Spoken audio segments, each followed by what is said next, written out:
ಆಕಾಶವಾಣಿ ಮೈಸೂರು.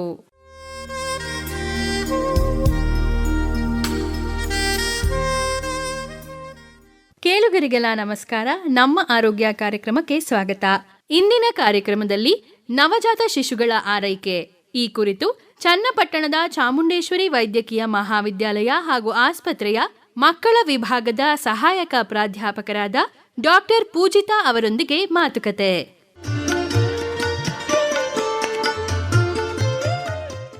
ಕೇಳುಗರಿಗೆಲ್ಲ ನಮಸ್ಕಾರ. ನಮ್ಮ ಆರೋಗ್ಯ ಕಾರ್ಯಕ್ರಮಕ್ಕೆ ಸ್ವಾಗತ. ಕೇಳುಗರೆ, ಒಂದು ಮಗು ಹುಟ್ಟಿದಾಗ ನಾವು ತುಂಬ ಖುಷಿ ಪಟ್ಟಿರ್ತೀವಿ, ಏನೇನೋ ಅನ್ಕೊಂಡಿರ್ತೀವಿ, ಮಗುನ ಹೀಗೆ ನೋಡ್ಕೋಬೇಕು ಹಾಗೆ ನೋಡ್ಕೋಬೇಕು ಅಂತ. ಮಗುವಿನ ಆರೈಕೆಯ ಕುರಿತು ಇವತ್ತು ಹೆಚ್ಚಿನ ಮಾಹಿತಿಯನ್ನ ನೀಡೋದಕ್ಕೆ ನಮ್ಮ ಜೊತೆ ಇದ್ದಾರೆ ಚನ್ನಪಟ್ಟಣದ ಶ್ರೀ ಚಾಮುಂಡೇಶ್ವರಿ ವೈದ್ಯಕೀಯ ಕಾಲೇಜು ಮತ್ತು ಆಸ್ಪತ್ರೆಯ ಮಕ್ಕಳ ತಜ್ಞರು ಹಾಗೂ ಸಹಾಯಕ ಪ್ರಾಧ್ಯಾಪಕರಾದ ಡಾಕ್ಟರ್ ಪೂಜಿತಾ ಅವರು. ಡಾಕ್ಟರ್ ಪೂಜಿತಾ ಅವರೇ, ನಮ್ಮ ಕಾರ್ಯಕ್ರಮಕ್ಕೆ ನಿಮಗೆ ಪ್ರೀತಿಯ ಸ್ವಾಗತ. ಧನ್ಯವಾದಗಳು. ನಮಸ್ಕಾರ ಎಲ್ಲ ಕೇಳುಗರಿಗೂ. ಡಾಕ್ಟರ್ ಪೂಜಿತಾ ಅವರೇ, ಇವಾಗ ಒಂದು ಮಗು ಹುಟ್ಟಿತು ಅಂತ ಅಂದ್ರೆ ಅಲ್ಲಿಂದ ನಮ್ಮ ಖುಷಿ ಡಬಲ್ ಆಗ್ತಾ ಹೋಗುತ್ತೆ. ಬಂಡಲ್ ಆಫ್ ಜಾಯ್ ನಮ್ಮ ಜೀವನಕ್ಕೆ, ನಮ್ಮ ಸಂಸಾರಕ್ಕೆ, ನಮ್ಮ ಕುಟುಂಬಕ್ಕೆ ಬಂದಿದೆ ಅಂತ ಎಲ್ಲರೂ ಅನ್ಕೊಳ್ತಾ ಇರ್ತೀವಿ. ಆದ್ರೆ ನಮಗೆ ಮಗು ಹುಟ್ಟಿದ ತಕ್ಷಣ ಇವಾಗ ಎಲ್ಲರಿಗೂ ಬರ್ತಾ ಇದೆ ಜಾಗೃತಿ. ಆದ್ರೂ ಕೂಡ ಕೆಲವೊಂದ್ ಕಡೆ ಇಲ್ಲ ಜೇನುತುಪ್ಪ ತಿನ್ಸೋಣ, ಇಲ್ಲ ಒಂದ್ ಸ್ವಲ್ಪ ನೀರ್ ಕುಡ್ಸೋಣ ಹುಟ್ಟಿದ ತಕ್ಷಣ, ಅದಕ್ಕೆ ಬಾಯಾರಿಕೆ ಆಗ್ತಿರತ್ತೆ, ಆ ಥರ ಏನೇನೋ ತಪ್ಪು ಕಲ್ಪನೆಗಳಿದೆ. ಏನ್ ಮಾಡ್ಬೇಕು? ಮಗು ಹುಟ್ಟಿದ ತಕ್ಷಣ ಖುಷಿ ಇರುತ್ತೆ. ಮಗು ಹುಟ್ಟಿದ ತಕ್ಷಣ ನಾವು ಫಸ್ಟ್ ಹೇಳೋದು ಮಗುವಿಗೆ ಎದೆ ಹಾಲು ಕುಡಿಸ್ಬೇಕು ಅಂತ.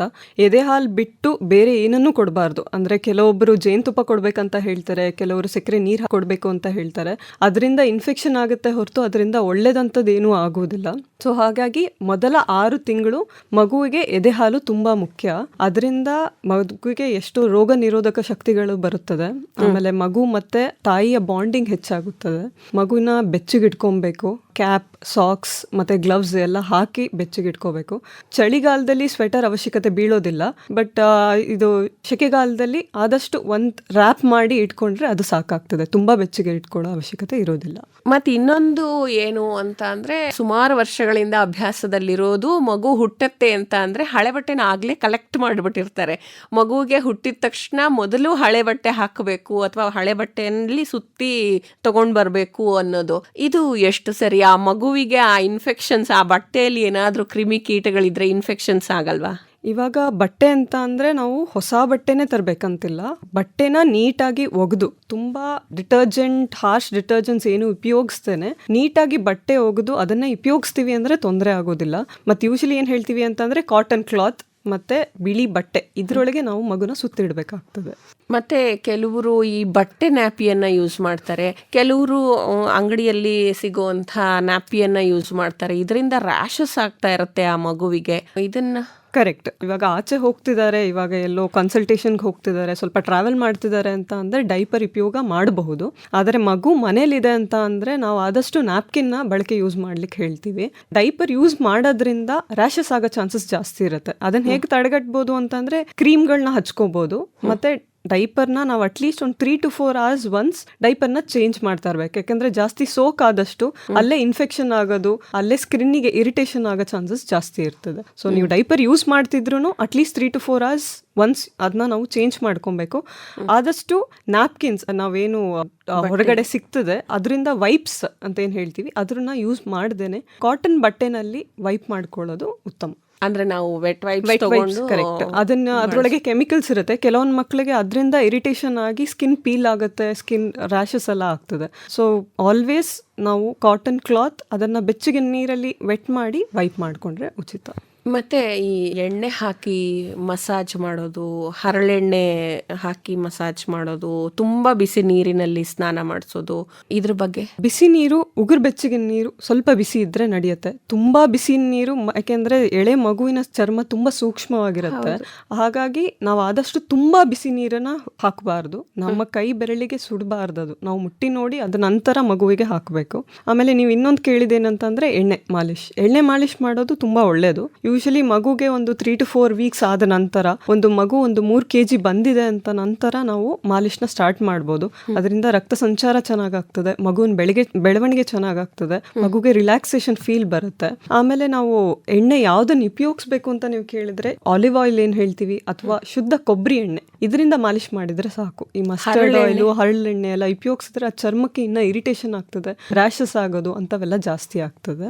ಮತ್ತೆ ನಾವು ಎಣ್ಣೆ ಮಾಲಿಶ್ ಮಾಡಿದಾಗ್ಲೂ ಮಗು ಹಸುವಿನಿಂದ ಇರಬಾರ್ದು. ಹಾಲು ಕುಡಿಸಿ ಒಂದು 45 ಮಿನಿಟ್ಸ್ ಆಗಿ ತೇಗ್ಸಿ ಅದ ನಂತರ ನಾವು ಮಗುಗೆ ಮಾಲಿಶ್ ಮಾಡಬೇಕಾಗ್ತದೆ.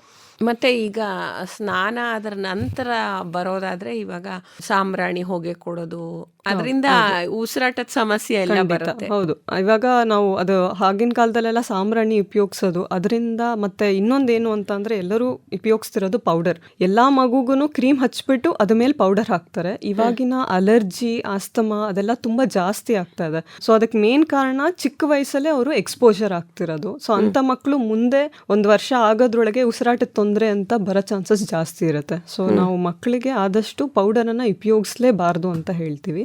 ಇನ್ ಸಾಂಬ್ರಾಣಿ ಹೊಗೆ ಎಲ್ಲ ಯೂಸ್ ಮಾಡದೇ ಇದ್ರೆ ಉತ್ತಮ. ಹಾಗೆ ಮಗುನ ಒಳ್ಳೆ ಬಟ್ಟೆಯಲ್ಲಿ ಒರೆಸಿ ಬೆಚ್ಚಗೆ ಮಲಗಿಸ್ಬೇಕು. ಒಂದು ರ್ಯಾಪ್, ಸ್ವಾಡಲ್ ಅಂತ ಏನ್ ಹೇಳ್ತೀವಿ, ಆ ತರ ಕವರ್ ಮಾಡಿ ಮಲಗಿಸಿದ್ರೆ ಮಗು ಆರಾಮಾಗಿ ನಿದ್ದೆ ಮಾಡ್ತದೆ. ಮತ್ತೆ ಇನ್ನೊಂದು, ತಾಯಿ ಹಾಲು ಕುಡಿಸುವಾಗ ಆ ನಿಪ್ಪಲನ್ನ ಕ್ಲೀನ್ ಮಾಡ್ಕೊಂಡು ಕುಡಿಸ್ಬೇಕಾಗತ್ತೆ. ಇದ್ರ ಬಗ್ಗೆನೂ ನಮ್ಮ ಜನರಿಗೆ ನೀವು ಒಂದು ಜಾಗೃತಿಯನ್ನ ಹೇಳ್ಬೇಕು. ಇವಾಗ ನಾವು ಮಗುಗೆ ಎದೆ ಹಾಲೇ ಕುಡಿಸ್ಬೇಕಂತ ಹೇಳ್ತೀವಿ. ಪ್ರತಿ ಸತಿ ಎದೆ ಹಾಲು ಕುಡ್ಸಕ್ಕೂ ಮುಂಚೆ ಅದನ್ನ ನೀಟಾಗಿ ವೈಪ್ ಮಾಡ್ಕೊಬೇಕು. ಆಮೇಲೆ ಮಗು ಎದೆ ಕಚ್ಚಿದಾಗ್ನು ಆ ಕಪ್ಪು ಭಾಗ ಏನಿರುತ್ತೆ, ಮುಕ್ಕಾಲ್ ಭಾಗ ಎದೆ ಕಚ್ಚಬೇಕು. ಮಗು ಬರೀ ನಿಪ್ಪಲ್ ಮಾತ್ರ ಮಗು ಎದೆ ಕಚ್ಚಿ ಹಾಲು ಕುಡಿತಿದೆ ಅಂತ ಅಂದ್ರೆ ಅದು ನೋವು ಆಗ್ಲಿಕ್ಕೆ ಸ್ಟಾರ್ಟ್ ಆಗ್ತದೆ. ನಿಪ್ಪಲ್ ಕ್ರ್ಯಾಕ್ ಅಂತ ಏನ್ ಹೇಳ್ತೀವಿ, ಅದೆಲ್ಲ ಆದಾಗ ಇನ್ಫೆಕ್ಷನ್ ಆಗಿ ಅಮ್ಮನಿಗೆ ಹಾಲು ಕುಡಿಸ್ಲಿಕ್ಕೆ ಕಷ್ಟ ಆಗ್ಬಿಡುತ್ತೆ.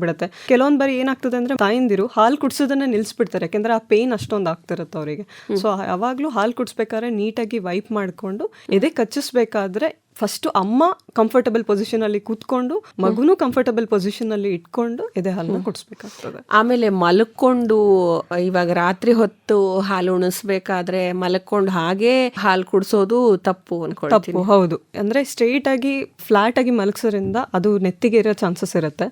ಮಗುಗೆ ಯಾವುದೇ ಸಮಯದಲ್ಲಿ ನಾವು ಹಾಲು ಕುಡಿಸಿದ್ವಿ ಅಂತ ಅಂದ್ರೆ ತೋಳ್ ಮೇಲೆ ಹಾಕೊಂಡು ಇಲ್ಲ ಕೂರಿಸ್ಕೊಂಡು ಸ್ವಲ್ಪ ತಟ್ಟಿ ತೇಗ್ ಬರೆಸ್ಬೇಕು. ತೇಗ್ ಬಂದ ನಂತರನೇ ಮಗುನ ಸ್ಟ್ರೇಟ್ ಆಗಿ ಮಲಗಿಸ್ಬೇಕು. ಇಲ್ಲ ಅಂದ್ರೆ ಅದು ಶ್ವಾಸಕೋಶಕ್ಕೆ ಹೋಗಿ ಅದರಿಂದ ಇನ್ಫೆಕ್ಷನ್ ಆಗೋ ಚಾನ್ಸಸ್ ಜಾಸ್ತಿ ಇರುತ್ತೆ. ಮತ್ತೆ ಇನ್ನೊಂದು, ಇವಾಗ ಮಗು ಬಾಣಂತಿಯನ್ನ ನೋಡ್ಕೊಳ್ಳುವಂಥ ಗಾರ್ಡಿಯನ್ಸ್ ಏನ್ ಹೇಳ್ತಾರೆ ಅಂತ ಅಂದ್ರೆ, ಒಂದೇ ಕಡೆ ಕುಡಿಸ್ಬೇಡ, 2 ಕಡೆನೂ ಕುಡಿಸು ಅಂತ ಹೇಳಿರ್ತಾರೆ. ಆದ್ರೆ ಆ ಮಗುವಿಗೆ ಮೊದಲು ಬರೋದು ನೀರ್ ಹಾಲು, ಆಮೇಲೆ ಆ ಮಗುವಿನ ಹೊಟ್ಟೆನ ತುಂಬಿಸುವಂತ ಎಲ್ಲಾ ಪೋಷಕಾಂಶಗಳು ಅದರಲ್ಲಿ ಇರುತ್ತೆ. ನಿಜ, ಹೌದು. ಎಲ್ಲರೂ ಏನ್ ಹೇಳಿರ್ತಾರೆ ಅಂತ ಅಂದ್ರೆ ತಾಯಂದಿರಿಗೆ ಒಂದ್ ಕಡೆ ಕುಡ್ಸು ಮತ್ತೆ ಇನ್ನೊಂದ್ ಕಡೆ ಕುಡ್ಸು ಅಂತ. ಬಟ್ ಏನಂತ ಅಂದ್ರೆ ನೀವು ಹೇಳದ್ ಹಂಗೆ ಸ್ಟಾರ್ಟಿಂಗ್ ಬರೋ ಹಾಲು 4 ಮಿಲ್ಕ್ ಅಂತ ಹೇಳ್ತೀವಿ, ಲಾಸ್ಟಿಗೆ ಬರೋ ಹಾಲಿಗೆ ಹೈಂಡ್ ಮಿಲ್ಕ್ ಅಂತ ಹೇಳ್ತೀವಿ. 4 ಮಿಲ್ಕ್ ಅಲ್ಲಿ ಬರೀ ಲ್ಯಾಕ್ಟೋಸು, ನೀರು, ಮಗುವಿನ ದಾಹ ಏನಿರುತ್ತೆ ಅದು ಮಾತ್ರ ತೀರುತ್ತೆ. ನೀವು ಕುಡಿಸಿದ ತಕ್ಷಣ ಮಗು ಮಲ್ಕೊಂಡ್ಬಿಡುತ್ತೆ. ಬಟ್ ಆದ್ರೆ ಮಗು ಹಶು ಕಮ್ಮಿ ಆಗಿರೋದಿಲ್ಲ. ಲಾಸ್ಟಿಗೆ ಬರೋ ಏನ್ ಹಾಲಿರುತ್ತೆ ಅದು ಮಗುಗೆ ಬೇಕಾಗ್ತದೆ. ಅದು ಮಗುಗೆ ಪೌಷ್ಟಿಕಾಂಶ ಎಲ್ಲವನ್ನು ಕೊಡುತ್ತೆ, ರೋಗ ನಿರೋಧಕ ಶಕ್ತಿ ಎಲ್ಲವೂ ಇರೋದು ಆ ಹೈಂಡ್ ಮಿಲ್ಕ್ ಅಲ್ಲಿ. ಸೊ ಅದು ಮಗು ಅವಶ್ಯಕತೆ ಬೀಳುತ್ತೆ, ತೂಕ ಬರೋದು ಅದರಿಂದಾನೆ. ಸೊ ನಾವೇನ್ ಹೇಳ್ತೀವಿ ಅಮ್ಮಂದಿರಿಗೆ ಅಂದ್ರೆ, ಒಂದ್ ಕಡೆ ಪೂರ್ತಿ ಅವರಿಗೆ ಎಂಟಿನೆಸ್, ಖಾಲಿ ಅಂತ ಫೀಲ್ ಆಗೋವರೆಗೂ ಒಂದ್ ಕಡೆ ಪೂರ್ತಿ ಕುಡಿಸಿ ಅದ ನಂತರ ಇನ್ನೊಂದ್ ಕಡೆ ಕುಡಿಸ್ಲಿಕ್ಕೆ ಹೇಳ್ತೀವಿ.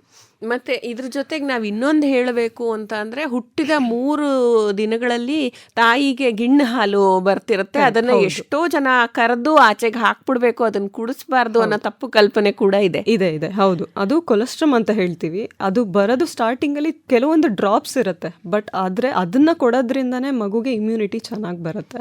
ಆಮೇಲೆ ಆ ತಾಯಿಗೆ ಎದೆ ಗಟ್ಟಿ ಆಗ್ತಿದೆ, ಹಾಲು ತುಂಬಾ ಬರ್ತಿದೆ ಅಂತ ಅಂದಾಗ ಏನ್ ಮಾಡ್ತಾರೆ, ಎದೆ ಹಾಲನ್ನ ತೆಗ್ದು ಚೆಲ್ ಬಿಡ್ತಾರೆ. ಅವಶ್ಯಕತೆ ಇಲ್ಲ. ಅದೇ ಹಾಲನ್ನ ತೆಗ್ದಿರೋ ಹಾಲನ್ನೇ ಮಗುಗೆ ಕುಡಿಸಬಹುದು, ಅದನ್ನ ಚೆಲ್ಲ ಅವಶ್ಯಕತೆ ಇರೋದಿಲ್ಲ.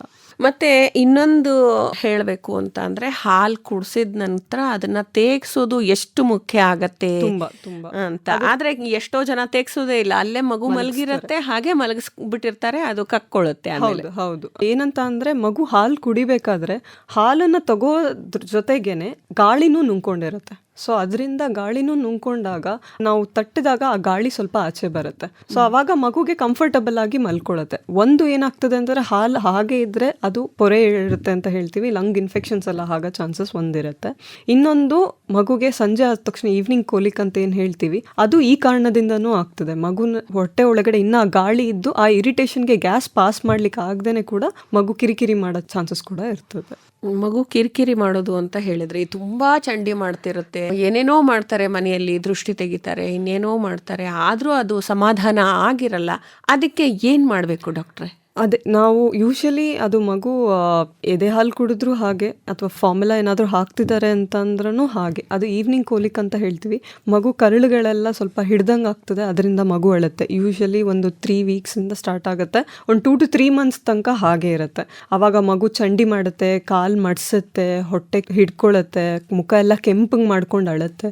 ಆವಾಗ ಬೇಕಾಗಿರೋದು ಮುಖ್ಯವಾಗಿ ಪ್ರೀತಿ. ಮಗುನ ಎದೆಗೆ ಎಪ್ಕೋಬೇಕು, ಜೊತೆಗೆ ಇಟ್ಕೊಬೇಕು, ಹಾಲು ಕುಡಿಸ್ಲಿಕ್ಕೆ ಟ್ರೈ ಮಾಡಬೇಕು, ಇಲ್ಲ ರ್ಯಾಪ್ ಮಾಡಬೇಕು. ಮಗುನ ರ್ಯಾಪ್ ಮಾಡಿ ಗಟ್ಟಿಯಾಗಿ ಇಟ್ಕೋಬೇಕು. ಕಮ್ಮಿ ಆಗಲಿಕ್ಕೆ ಸ್ವಲ್ಪ ಟೈಮ್ ತಗೊಳುತ್ತೆ. ತುಂಬ ಜಾಸ್ತಿ ಆಗ್ತಿದೆ, ವಾರದಲ್ಲಿ 3 ಟೈಮ್ ಆಗ್ತಿದೆ, ದಿನಕ್ಕೆ 3 ಗಂಟೆಗಿಂತ ಜಾಸ್ತಿ ಅಳ್ತಿದೆ ಅಂತ ಅಂದಾಗ ನಾವು ಆಂಟಿಸ್ಪಾಸ್ಮೋಡಿಕ್ಸ್ನ ಬರ್ಕೊಡ್ತೀವಿ ಅಂತ ಸಮಯದಲ್ಲಿ. ಮತ್ತಿನ್ನೊಂದು ಎಲ್ಲಾ ಪೋಷಕರಿಗೂ ಆತಂಕ ಆಗೋದು ಅಂತ ಅಂದ್ರೆ, ಮಗುವಿಗೆ ಏನಾದ್ರು ಜೀರ್ಣಕ್ರಿಯೆಗೆ ಸಮಸ್ಯೆ ಆದಾಗ, ಹೊಟ್ಟೆ ನೋವಿಂದನೋ ಅದ್ ಹೇಗೋ ಅಳ್ತಿರುತ್ತೆ, ಹೊಟ್ಟೆ ಗಟ್ಟಿಯಾಗಿದೆ ಅಂತ ಅನ್ನಿಸ್ತಿರುತ್ತೆ. ಆವಾಗ ಮನೆಯಲ್ಲಿ ಏನ್ ಮಾಡ್ತಾರೆ, ವಿಳ್ಳೆದೆಲೆಗೆ ಒಂಚೂರು ಏನೋ ಎಣ್ಣೆಯನ್ನ ಹಚ್ಚಿ ಅದನ್ನ ಕಾಯಿಸಿ ಆ ಬಿಸಿ ಆಗಿರುವಂತ ವಿಳ್ಳೆದೆಲೆಯನ್ನ ಮಗುವಿನ ಹೊಟ್ಟೆ ಮೇಲೆ ಇಡೋದು, ಥರ ಎಲ್ಲ ಮಾಡ್ತಾರೆ. ಅದೆಲ್ಲ ಮಾಡೋದು ಏನು ಅವಶ್ಯಕತೆ ಬೀಳೋದಿಲ್ಲ. ಯಾಕೆ ಅಂತ ಅಂದರೆ, ಮಗುಗೆ ಹೊಟ್ಟೆ ಗಟ್ಟಿ ಆಗ್ತಿದೆ ಅಂತ ಅಂದರೆ ತೊಂದರೆ ಇದೆಯಾ ಅಂತ ಫಸ್ಟ್ ಡಾಕ್ಟರ್ ಬಳಿ ಕರ್ಕೊಂಡು ಹೋಗಬೇಕಾಗ್ತದೆ. ಇಲ್ಲ ಅಂತ ಅಂದರೆ ಯೂಶಲಾಗಿ ಏನು ಕಂಪ್ಲೇಂಟ್ಸಲ್ಲಿ ಬರ್ತಾರೆ ಅಂದರೆ, ಮಗು 7 ದಿನ ಆಯಿತು, ಮೋಷನ್ ಪಾಸ್ ಮಾಡೇ ಇಲ್ಲ, ಹೊಟ್ಟೆ ನಮಗೆ ಗಟ್ಟಿ ಅಂತ ಅನಿಸ್ತಿದೆ ಅಂತ ಕರ್ಕೊಂಬರ್ತಾರೆ. ಬಟ್ ಆದರೆ ಮಗು ಹಾಲು ಚೆನ್ನಾಗಿ ತಗೋತಿದೆ, ಹೊಟ್ಟೆ ಉಬ್ರ ಇಲ್ಲ, ಹಾಲು ಕುಡ್ದಿದ್ದೆಲ್ಲ ವಾಂತಿ ಮಾಡ್ತಿಲ್ಲ, ಗ್ಯಾಸ್ ಪಾಸ್ ಮಾಡ್ತಿದೆ ಅಂತ ಅಂದರೆ 1 ವಾರದವರೆಗೂ ಆರೋಗ್ಯವಾಗಿದೆ ಮಗು ಅಂತ ಅಂದರೆ ವರಿ ಮಾಡೋ ಅವಶ್ಯಕತೆ ಇರೋದಿಲ್ಲ. ಮತ್ತೆ ಇನ್ನೊಂದು, ತಾಯಿಗೆ ನೀರು ಜಾಸ್ತಿ ಕೊಡಲ್ಲ. ಅದೇ ಪಥ್ಯ ಅದೆಲ್ಲ ಮಾಡ್ತಾರೆ, ಊಟ ತಿಂಡಿ ಕಮ್ಮಿ ಮಾಡೋದು, ಆಮೇಲೆ ನೀರ್ ಕೊಡ್ದೇನೆ ಇರೋದು. ನೀರ್ ಕೊಟ್ರೆ ಜಾಸ್ತಿ ಹಾಲು ನೀರಾಗ್ಬಿಡುತ್ತೆ, ಹಾಗಾಗಿ ನೀನು ನೀರ್ ಕುಡಿಬೇಡ, 1 ಲೋಟ ನೀರ್ ಕುಡಿ ಊಟ ಆದ ನಂತರ, ಮತ್ತೆ ಯಾವಾಗ್ಲೂ ನೀರ್ ಕುಡಿಬೇಡ, ನಿಂಗೆ ಮತ್ತೆ ಬಾಯಾರಿಕೆ ಆದ್ರೆ ಏನೋ ವಿಳ್ಳೆದೆಲೆ ಜಗ್ಗಿ ಅಥವಾ ಕೊಬ್ಬರಿ ಜಗ್ಗಿ ಏನೋ ಹೇಳ್ತಾರೆ. ಹೌದು, ಅದೇ ಇನ್ನ ಈ ಪಥ್ಯ ಮಾಡ್ಸೋದು, ನೀರ್ ಕೊಡ್ದೇನೆ ಇರೋದು ಇನ್ನೂ ಹಳ್ಳಿ ಕಡೆ ಹಾಗೆ ಇದೆ.